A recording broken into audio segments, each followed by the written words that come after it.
Welcome back to Light Talk, where everyone can share their own unique supernatural and paranormal experiences with a safe and supportive community. If you have a story you would like to share, email me at lighttalk423@gmail.com. And while you're at it, click on the like, share, and subscribe buttons down below. And we are going to continue from our last show. So we're going to welcome back Lisa. And she is a fantastic person. She's got chills going through me already. Um, so let's welcome Lisa back. And she's going to start on her story some more. So welcome back, Lisa. Thank you. Okay, so we ended up with me being in a motorcycle wreck where my near-death experience happened, and I was talking about a few things in my first year of therapy, and we ended off of where I had joined the band because the drums is something that I very much connected with, and not only connected with, but was able to ground like I hadn't been able to since my wreck. So after the band thing, which I did for several years, but it was interesting. Before my wreck, I was always a meditator. I had a spiritual practice 100%. I would see energies. I would see orbs all the time. I would have different things happening in my house. Like, I'd have something break in this room for no one reason kind of thing. I was always very connected to that kind of stuff.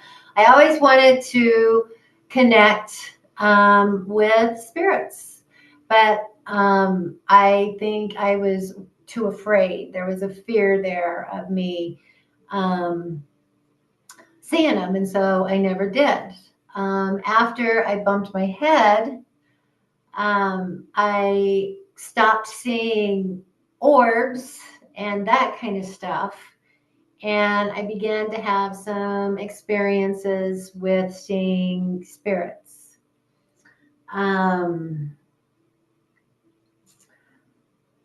Let's see. What do I want to talk about next? The first ghost or spirit, I say ghost because I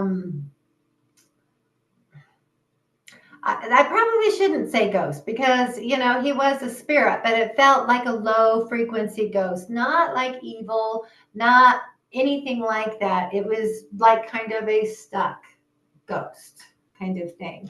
And I was going to see my friend at a salon, and I was pulling into this parking place, and immediately when I started to turn into the place, my focus went to the driver's seat of the car next to me, and this is where this spirit was residing at the moment. And it was very interesting, and it like was so intense because it was eye to spirit eye contact. And I could see, just incredible detail as far as bone structure. And it's not like I saw a skeleton. I don't want it to sound like that. I saw like a human form, but the bone structure really stuck out. And I remember the profile of his nose and, his lips and his ears and the intensity, as I'm pulling in to the parking spot, I'm looking like this, and he's looking, just as intensely straight at me. And then I'm finally parked in my spot, and we're just kind of having a quick little stare down. Wait, I see you. No, I see you. Wait, you're not supposed to be there. No, wait. Exactly. That's exactly what was going on. At least on my end, that's what was going on. But he looked like, yeah, he was kind of shocked that I could see him. That's definitely what he looked like. And then I remember staring at him and thinking, if I blink my eyes, he's going to go away. And I can't even really believe that this is happening right now, you know? Right, right. But my eyes were getting a little dry. I blinked my eyes and he was gone, you know? So, but that was pretty significant. And it's very interesting that I did not see the orbs anymore. They came back later. They're back now, you know, but for years and years and years, like probably 15, 20 years, I didn't see orbs. And so I started having more experiences like that, which was very interesting. I want to say, oh, my time frame with my TBI is not on track, and it's hard. But years later, um, I was living where I am now, and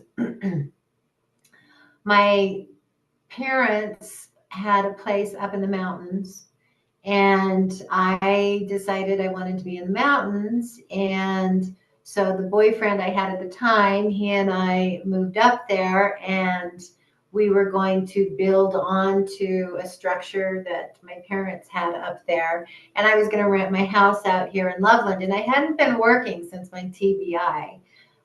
You know, that was quite a struggle, you know.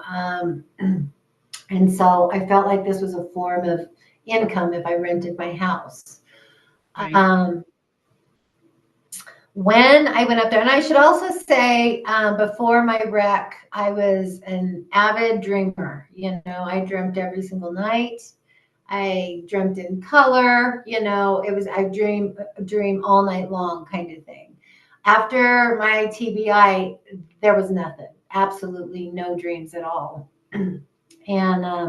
But when I moved up to the mountains years later, it was almost instantly, and I was tucked back in the mountains. You know, it wasn't like a neighborhood in town or anything. I was pretty Right. tucked in, and you know, the mountains kind of went.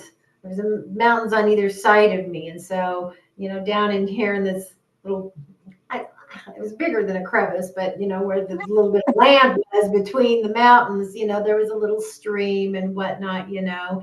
But Valley. it was up in Black Hawk, and there is some major energies going on in places like that. You know, I mean, this is a major place for the gold rush. You know, this is first discoveries. You know, there's mines everywhere. You know, I have so many things around my house that I found in the forest, you know, just going on hikes and things and stuff, you know, like tables and stuff. That's Oh crazy. my goodness.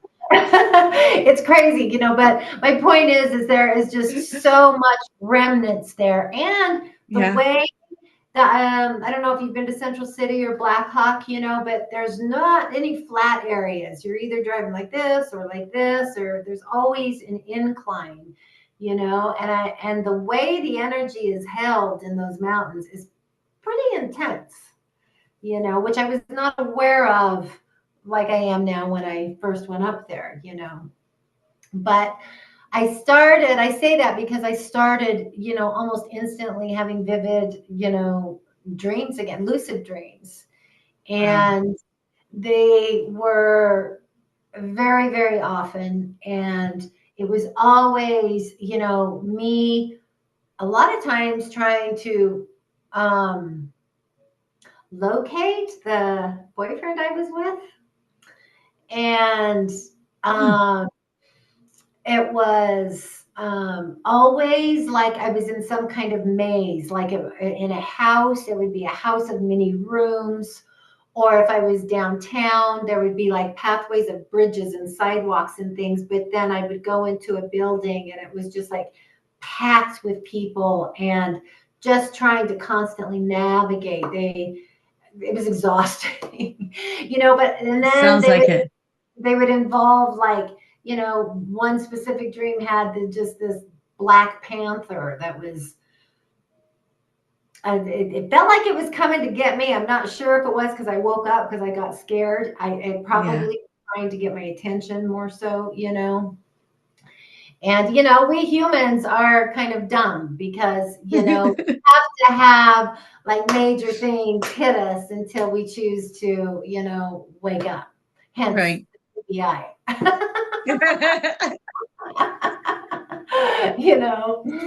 And so, and they Literally. were right. They were really intense. And then every now and then, like I should say that I began to recognize that these were not normal dreams. And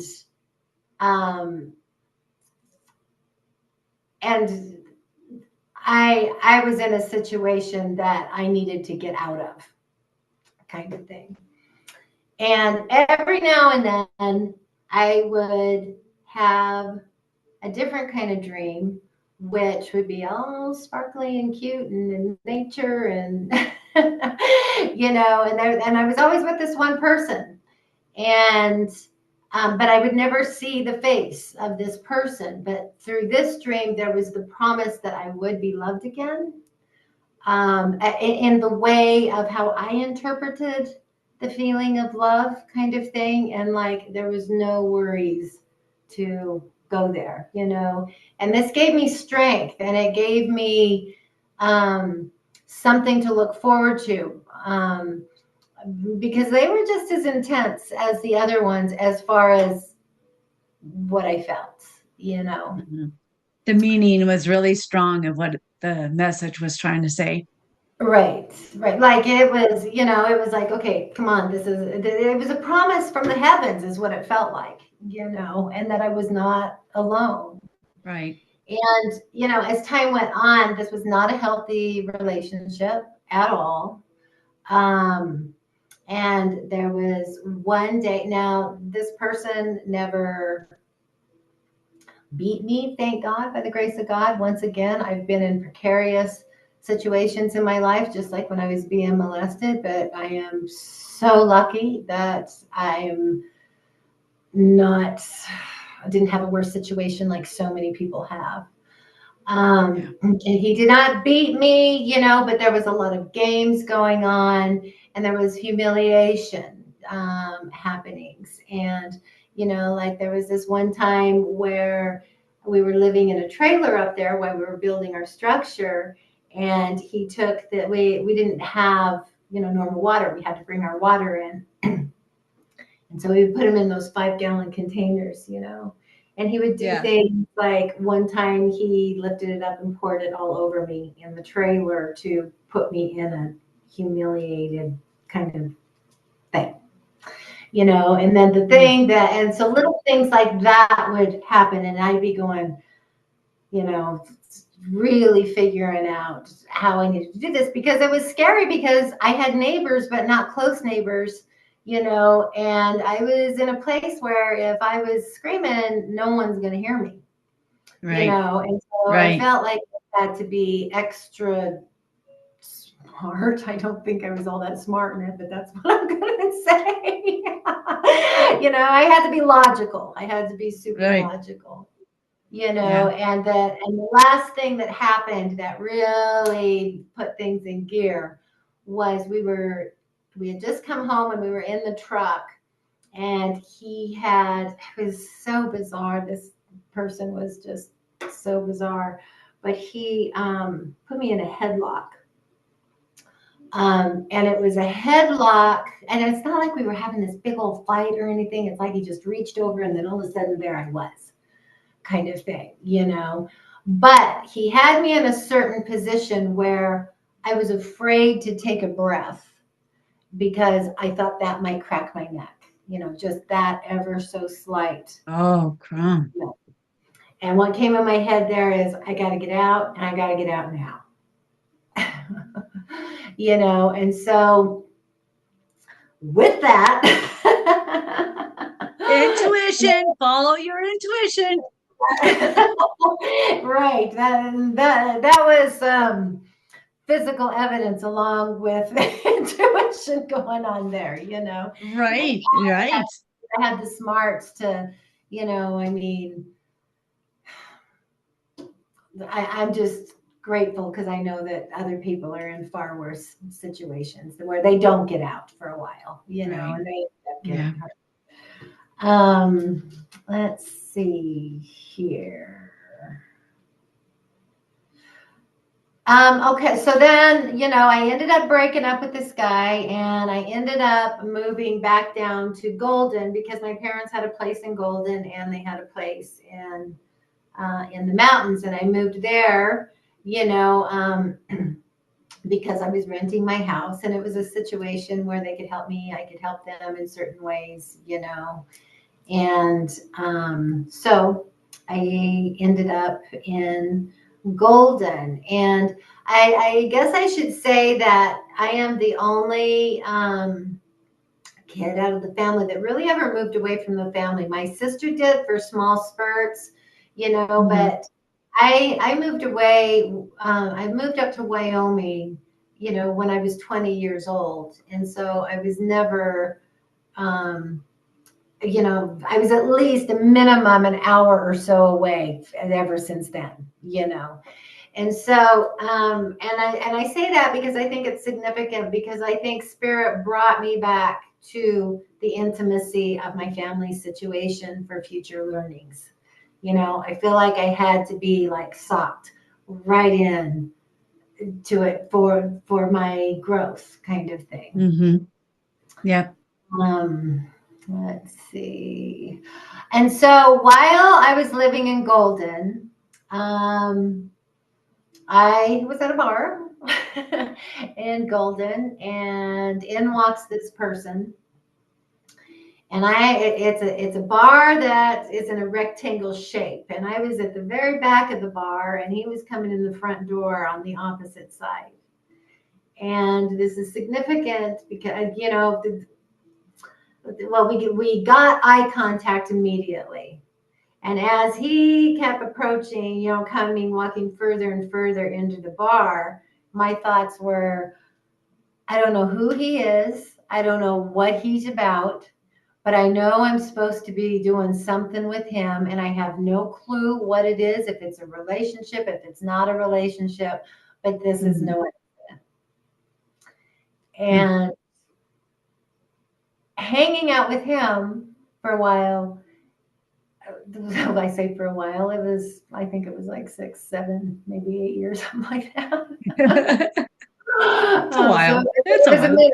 But the first 3 years, every single one of those dreams I had in Black Hawk of this love was this person. And every one of those dreams came true, to the tiniest detail, Wow.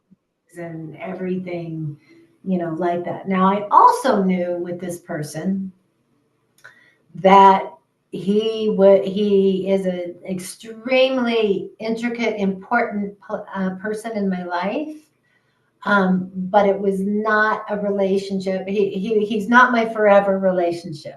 I always knew it was going to be, I didn't know how long it was going to be. I just knew it wasn't going to be forever. Or say a short termer. Yeah. And not someone I'd end up marrying and, get old with and all that kind of stuff, Right.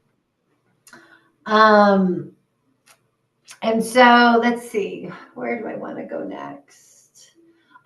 With him, it's funny because, this is probably the Aquarian in me, but, things where you would talk about like soulmates and twin flames and all of that kind of stuff. That kind of turned my stomach. And I just thought it was silly. I was like, oh, whatever, dream on. But then I had a twin flame, and this was the person. And, our frequencies were so in tune. And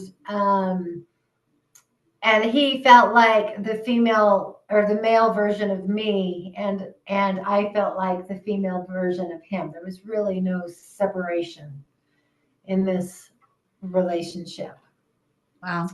And so they say with the whole twin flame thing. That you come together for a purpose, for a reason, and it's to awaken one another. And oftentimes in a twin flame relationship, one will awaken and one will kind of run from it.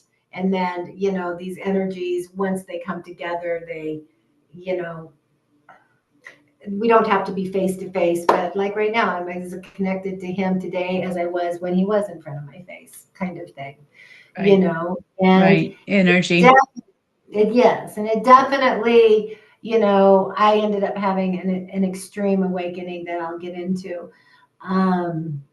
But I was there to learn and I was there to experience. And he was a very important part of my growth. And not that he was, this healthy example of a human. He was another drummer of the music world. Say no more.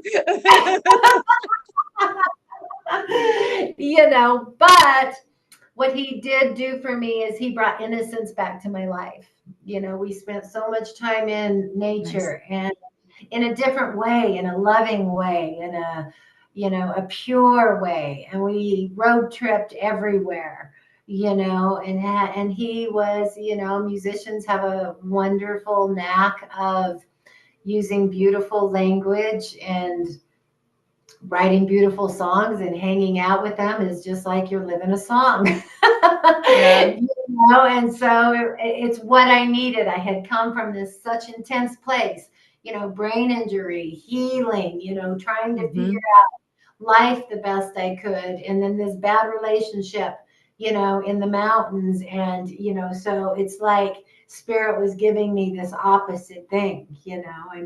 One of my favorite memories is we'd be on a mountain trail and he would pull out his guitar and he would just play his own songs behind me, and I just felt so free and just light, Yeah. Yeah. Sounds beautiful. It truly was. It truly was. Now they've had these kind of relationships too, as euphoric they are, on the other side of the pendulum is the insane pain that they can have. And it truly was, when this relationship, physically separated, I'll say. Yeah. It was the most pain I've ever been in my life. It was intense.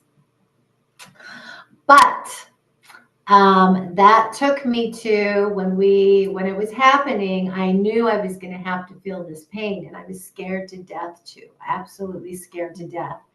And once again, I was, put in the corner with no other option than today's the day I got to feel this pain. And so I went into this, I call it my 3 days of darkness. Makes sense. It makes sense. And I stayed in my room for 3 days, and I put my cell phone, in my dresser drawer. And the main thing, I didn't want to fall through the cracks in sadness and pain. And so I had to have a plan. And so what I did was I listened to near-death experiences stories on on the computer, and I listened to certain hertz of frequency music, and I listened to,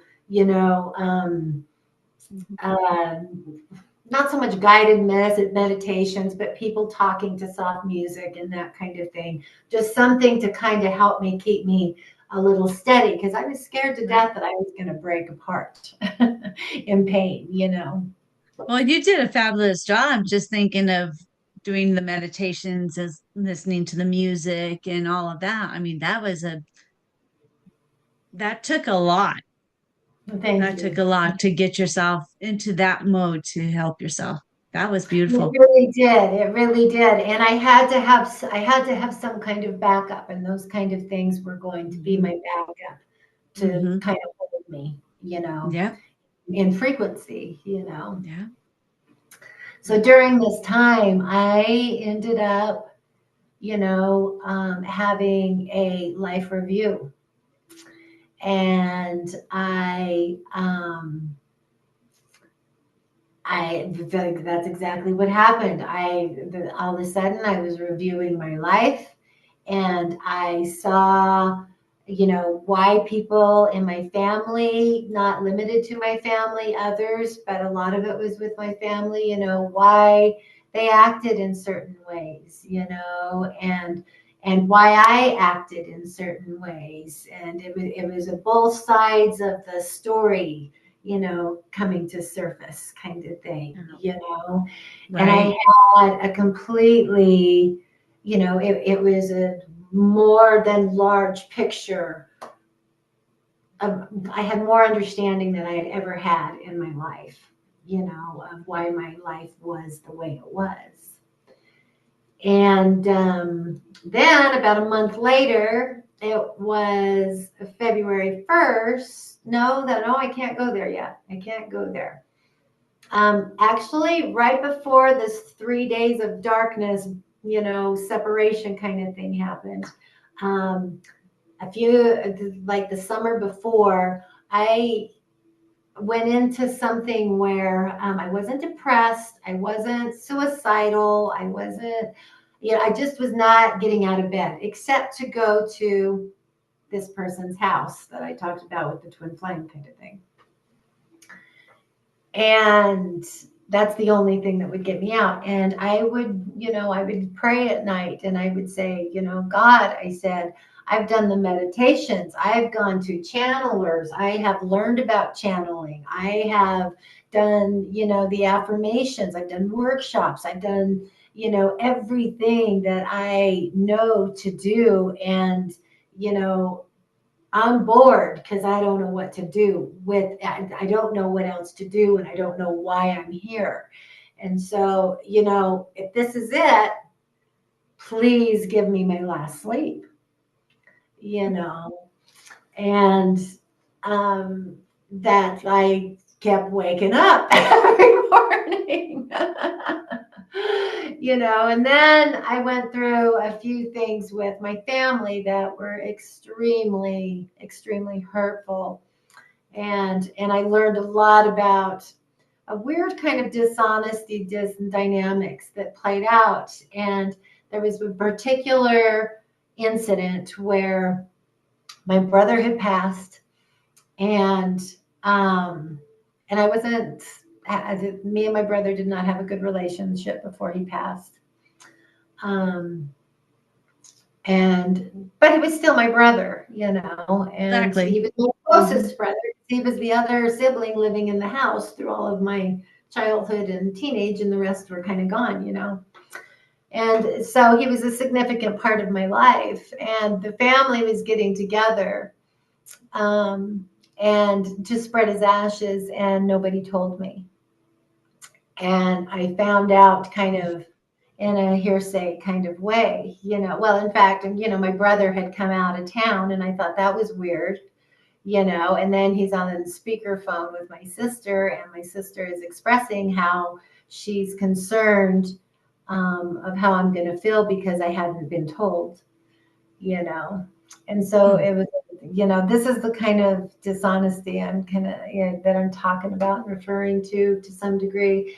Meaning that there's other patterns of it, but this is one for sure. Right. And so I was very hurt. And so I was not going to go be a part of that. And being, the way that I have been able to connect with spirit, I can have that time with my brother on my own kind of thing, Yeah.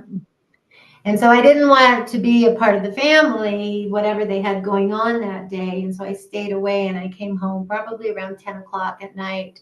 And I got on my computer, and there was something that came up that was about a previous Mormon bishop that had left the church. And that struck me because I had never searched for anything on Mormon ever in my life on the computer. I never, ever would have guessed that religion had anything to do with the dynamics of my family, because the last time I had gone to church was when I was like 13 years old. My parents were splitting. My mom didn't, and Right. we weren't doing it, Yeah. A lot going on. A lot All going right. on. Yeah. And so I clicked on this thing. I had to for some reason. I don't know why, but so I honored it and I did. And then all of a sudden I am just in this rabbit hole for months. And I am coming up with what I was taught in my religion and what the real facts were of how the story went,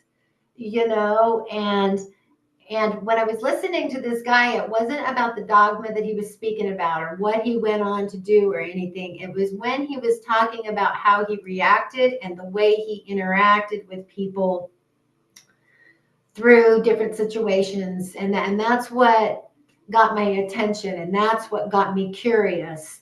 And then as I did this, I could begin to see behaviors of what the founder of the church did, you know, within my immediate family. And, it is, my sister has said that we are sixth generation from the founder of the church.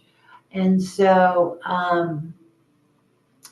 we've got some heavy duty frequency going on. And my ancestors did come over with Brigham Young and they did, settle southern Colorado. There was a group of Mormons that stayed there, and there was a group of Mormons that went on to Utah. And my family is the one that settled the San Luis Valley. So there's some pretty heavy frequencies being passed on, and after I went down this rabbit hole, a point came months later where it felt like it was just billions, I want to say tons of weight off of my shoulders. I mean, it was just immense. And I knew I had a new foundation, and a new foundation was waiting for me, but I had no idea what it was going to look like, what was going to be on it, who was going to be around, or what it was going to look like. And then all of a sudden, I mean, talk about a rebirth. I would be walking, through my life, day after day. And all of a sudden I'd be going, do I like that? Well, I've always liked that my entire life, but do I like that right now? I had to completely have a new relationship with myself. I seriously didn't even know what I liked, even when it came to food. Do I really like to eat this? Is this something that I really do like to eat? That I taste it? Okay, I like it, but no, I really don't like that, or whatever, So it was super, super interesting. Yeah, I can imagine how that would feel. I mean, I'm not there just yet on that side of it, but oh, I get it. I get enough feel for it. That's awesome. And so then, after that was the 3 days of darkness. And then all of a sudden, February comes. It's February 1st. And my eyes just blink open, not in a normal waking up kind of way. They just all of a sudden are open. And I heard, get your tarot deck out and start balancing your chakras. And again, from my TBI, I still couldn't really identify feelings other than being with drums, and for some reason, there was one feeling that I missed the most, that I cried many, many, many, many, many, many nights over and days, and that was any desire, and I mean, people really don't know how important desire is in this lifetime. And I think I told you, when we were talking about during the podcast, I mean, it takes desire to brush your teeth in the morning, little things like that. We don't know. So it's not that we take it for granted, but we kind of take it for granted, that there's something in you that has a desire to brush your teeth. And that's an important thing. And so after this voice came, for some, I didn't totally feel the feeling of desire, but there was something that was happening that was desire. I just couldn't quite label it as that, because it's coming across completely different than it ever had, It was like it felt capped kind of, but there was something where I just immediately every single day I was learning about tarot, and I had a visitation from Archangel Metatron, and that was really crazy, and that's when I was going, are you serious? Metatron real, because, my memory of Metatron was the transformer that I bought my kids years ago that was called Metatron, That's what and I pictured too. right, I'm like, seriously? But then I had the experiences kept coming around to where I couldn't deny it.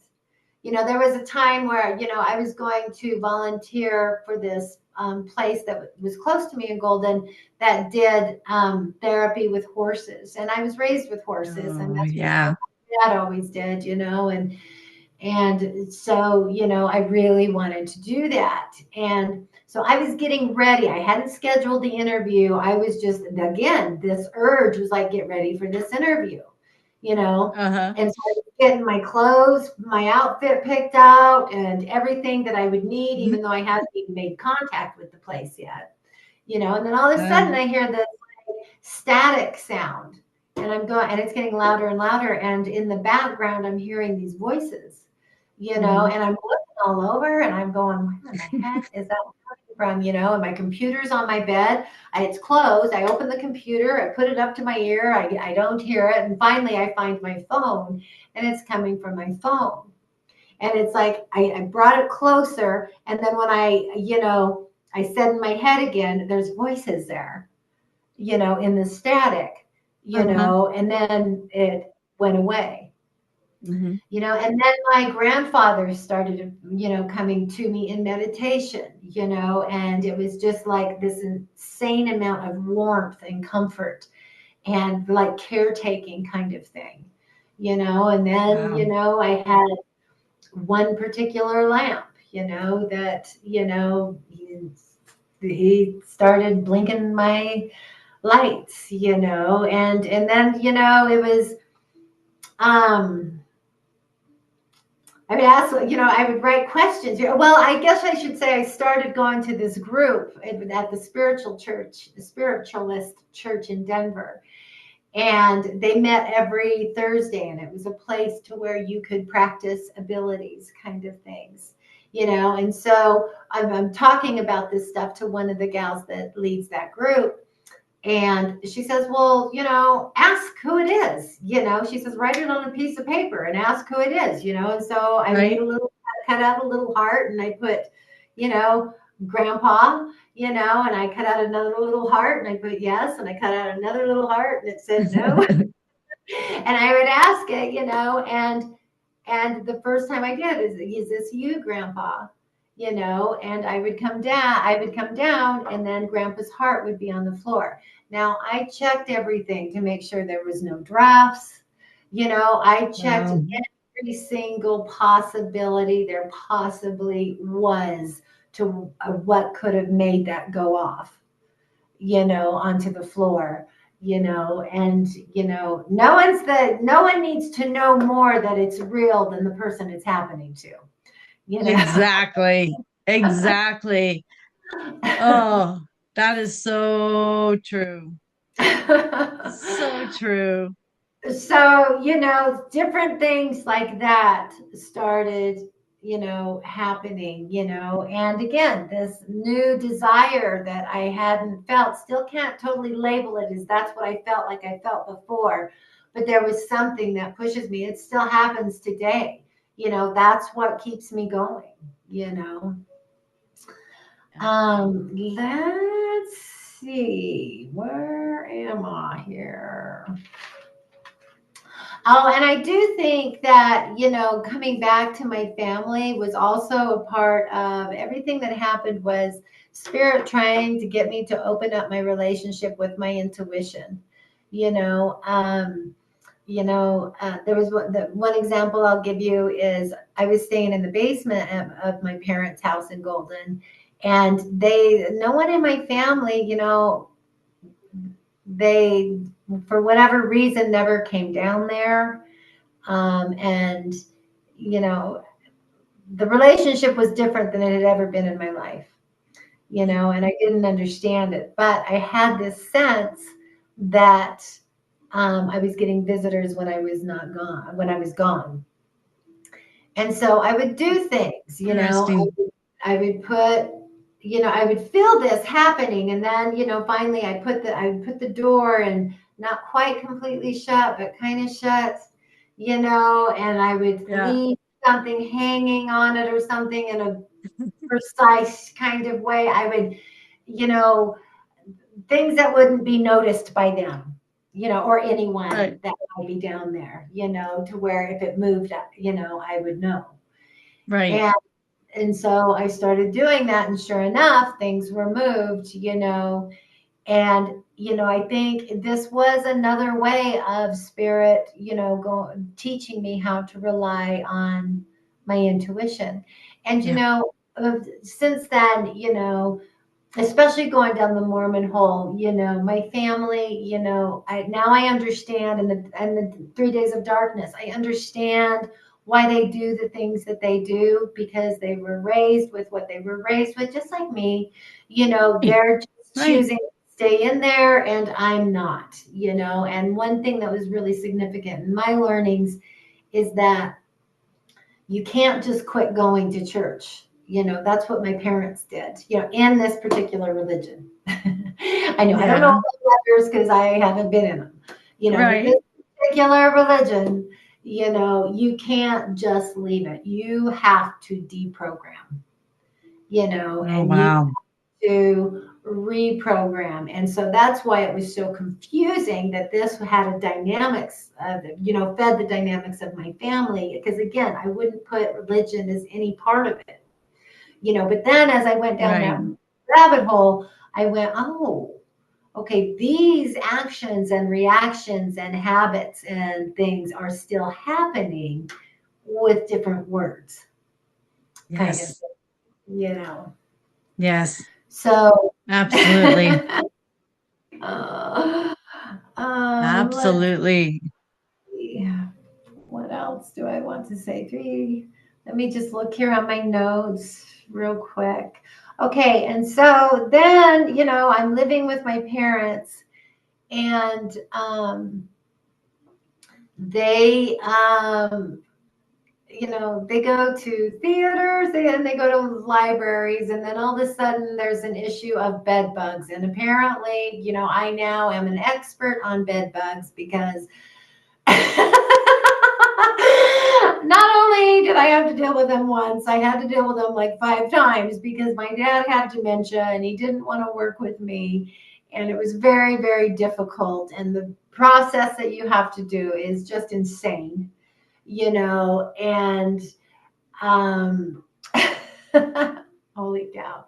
And I so, hear anyway, that it's really tough to get rid of them. So, yeah, it It's, is a it's tough, process. and you don't get them from being dirty. You get them from, frequent places like airports, theaters and libraries and hotels are the most, Oh, you well. know.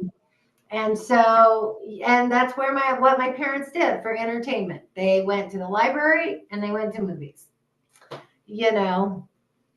And so we had several different companies putting money in it like crazy. My parents were, and we were getting nowhere. And I reached out to my sister in Utah, and I asked her to come help me. Now, one thing I didn't go over is I had had a pretty strained relationship with my sister in the way of she was one of my first boundaries that I made with the family. Because I would confide in her, and then I would talk to her and I'd say, I'll just call her sister, sister, I'm not going to be able to, she always wanted a really close relationship with me, and I wanted to have that close relationship. But if I needed someone that I could trust and confide in and know that it didn't go anywhere else. And 7 different conversations I had with her. She'd probably roll her eyes at that because she hates, when this is brought up, but it was literally 7 times. And the 7th time I knew that this was my last time that I was going to set this boundary. And then, you know, she was extremely hurt by that. You know, even though I told her, I said, you know, what I do with these things is I start backing away. You know, if I can't have this, I start pulling out and I start backing away, you know, and that seventh time, you know, that was it, you know, and so I backed away. Now, through all years and years and years, she worked with the people in the same belief system as her. And you know, what it felt like is she built this little army, you know, out of respect. I'm going to say it felt like that, you know, Oh, I to, get it. yeah. And I was clearly not ever going to do that practice. And that was one thing that was known, you know. And so when she came to help me with this bed bug situation, she had a little extra agenda. And she started talking with family members more so, and she decided that she was going to move my parents to Utah, and I was going to have to go somewhere else. And then through this whole year, as I'm learning tarot, you know, it was like I still was, you know, I was the biggest skeptic of tarot there ever was. But as I was learning and I had this desire and like I was guided to do it, I would, you know, I had to self-teach. So I watched a lot of things on YouTube, which totally blew my mind that any of it could be true, you know. And when I would listen to Aquarius, you know, readings, I'd go, okay, that's interesting. I'll put that in my pocket, you know. And sure enough, these things would happen, you know. And again, this was Spirit's way of, you know, saying this is real, you know, not saying that tarot is real, but the whole spiritual realm of things is real, you know. Yeah. And through this whole year, you know, I was going to possibly have a new place to live, you know. I was going to feel alone. I was going to feel isolated, you know. I was, you know, but what was steady and strong through the entire year is that this is something that I needed to do in my life. And tarot is not my destination, but it is part of my road and journey, you know, and there's much more, and to never give that up. And so, are we good on time? Are we getting close? We're getting close. We're getting close. So okay, so anyway, I start getting, you know, like my sister and my aunt and uncle, they ended up giving me 2 weeks to move out. I didn't have a reliable car. I didn't have a job, and I had one or two short jobs since my brain injury, you know, and that was it. They were going to lock the doors after 2 weeks. And so there I am, you know, and again, Spirit's going, don't give the spiritual up, you know, don't get lost in life and fear and paranoia, you know, and you got to keep this going. You got to keep this going. yeah. And so by the grace of God, you know, I found, you know, I was going to head up to Loveland. I had renters in the house at that time, you know, an old neighbor of mine, bless her heart, she said I could stay at her house for a while. And then I stayed with her for a few months. And then she, you know, said she wanted me to move out. And that's cool. And that's fine. And she had a very, very tiny house. And it was totally, you know, it's what needed to happen. Right. And so I came back. And I had nothing with me because all of my furniture and stuff was in Blackhawk still. And oh, wow. And so I had my clothes and I had a few things that I had taken to my parents' house. And so I literally moved into this house that had been destroyed by my last name renters. You know, it was infested with mice. I walked in the house and there was a mouse that just very comfortably would run down the center of the room. I moved in with a child chair, and an air mattress, a blow up air mattress, and a blanket. Oh, wow, girl. Wow. And so, and then that following summer, I get this phone call, and they say, um, um, we're selling the Blackhawk property. And so everything I did up there, I put money into it. I lost a lot of money. I have a loan out that I'm still going to have to pay off, you know. And they just said, we're selling it. And you have 2 weeks to get your stuff. And we'll be locking the doors if you don't get it. I didn't have a car. Oh, man. So constant. Now, Oh, man. meanwhile, all this time, I am getting miracles, and spirit is taking care of me. You know, gosh, I don't know how to wrap this up. So you've had a lot of guidance, a lot of love, and a lot of spirit helping you through your journey. And so at this point, you are doing tarot cards, correct? At this point, yes, I am. Mhm. I started doing tarot publicly 5, 6 years ago, something like that. Um, and I'm working on. I've had workshops in the past. I hope to be in a place where I can continue to do that again to help people, practice their abilities.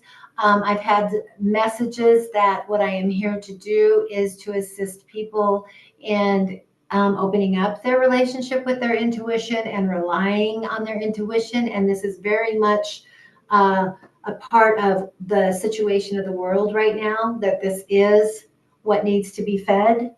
This is, we've got to they're trying to, really dumb us down in so many ways through food, everything that's involved. And it is, I am here to help assist people being able to rely on their intuition and their abilities. So I hope to begin those workshops again in the future. But currently I do events. I do have a full-time job. And so I'm hoping that the perfect job is going to come my way, where it can have to do with all the spirituality and all this kind of stuff, because that's where I am absolutely definitely headed. And I need to make that happen. And I'm up to doing it like yesterday. With you. I am so with you on that. So where can people contact you? Where can they connect with you to get a card read or to have some help? They can email me at elementsforus@gmail.com. That's like elements, the number 4, and then us@gmail.com. They can also follow me on Instagram. They can follow me both on Instagram and Facebook, but I'm more dedicated with my tarot stuff on Instagram. And that is peace dot. Okay, hang on. I'm having a mind blank. Let's see. That is at peace.lisa.and.tarot. And that's where I post my events. At my events, I do 3 card readings and 6 card readings. I do offer full readings at my home and over Zoom. So they can get in touch with me that way. Also, I am having an event this Saturday at Soul Shine Botanica and Gifts down in downtown Loveland. I read for them most of the time once a month. They're having a good 3-year celebration kind of thing since they've been open. So it's kind of a fun day to come out if anybody wants to, but you can call and reserve a time there. And that's about it. Okay, and we will have some of that information down below for you. So if you want to contact Lisa for any reason, um, we'll have that down below for you. So yeah, well, thank you again for being on the show, Lisa. I really enjoy you. Such an Well, awesome, thank such a thrill you. to be with us. I really appreciate that. And I have to tell you that one thing that I appreciate about you and have noticed so much is, there's a reason that I'm attracted to, or I should say navigate towards drummers, is because they don't lose their inner child. They're the playful, unreliable ones of the band. And I'm not comparing You you to see a, that? but you have that same look in your eye, of that inner child, and, that's what is needed. The inner child is our authentic self, and so, and I really appreciate that in you. Well, thank you very much. And I haven't been told anything about my eyes like that, but thank you. It's not just your eyes; it illuminates in your eyes, but it's your whole body language and your smile, your whole being. It's very, very playful and light, and divine. The innocence of what I was talking about in the field of flowers and music and all of that. Well, thank you so much. Thank you so much. And I would like to have you on the show again. I don't know if anybody else would like to have her on the show. Please let me know, and we will see what we could do of getting her back on the show if she's willing to.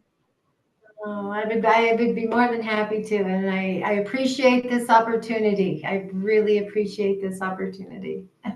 It's absolutely my pleasure, and I appreciate you being a guest and just appreciate you because your energy is the same way for me. I mean, you have a fantastic energy, a fantastic emotions, and just I love the way you're uniquely you. You are you. And I love that. I love that.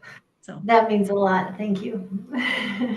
all right. Well, if anybody else out there has any stories you would like to share about your paranormal or supernatural experiences, email me at lighttalk423@gmail.com and we will see you next time. And don't forget to click on those like, share, and subscribe buttons down below. And we will talk with you next time. Bye, everyone.